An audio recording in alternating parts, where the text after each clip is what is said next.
স্বীকার করো কিনা।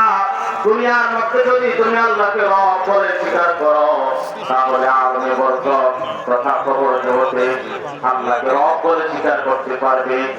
আর যদি দুনিয়ার মধ্যে ব্যক্তি জীবনে আল্লাহকে রব বলে স্বীকার না করো, পারিবারিক জীবনে আল্লাহকে রব বলে স্বীকার না করো, সামাজিক জীবনে আল্লাহকে রব বলে স্বীকার না করো, রাষ্ট্রীয় জীবনে আল্লাহকে রব বলে স্বীকার না করো, তাহলে অবশ্যই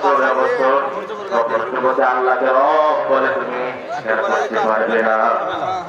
এই জন্য আমার বন্ধুবান, যখন মানুষ কবর জগতের মধ্যে চলে যাবে, মুনকার নাকির প্রত্যেকটি বনে আদমকে প্রশ্ন করবেন, মার রব্বুকা। যে ব্যক্তি আল্লাহকে দুনিয়ার মধ্যে রব বলে স্বীকার করেছেন, পারিবারিক জীবনে রব বলে স্বীকার করেছেন, সামাজিক জীবনে রব বলে স্বীকার করেছেন, রাষ্ট্রীয় জীবনে আল্লাহকে রব বলে স্বীকার করেছেন, মুনকার নাকির যখন বলবে মার রব্বুকা, সে ব্যক্তি বলবে রব্বি আল্লাহ, আমার রব হলেন আল্লাহ তাআলা।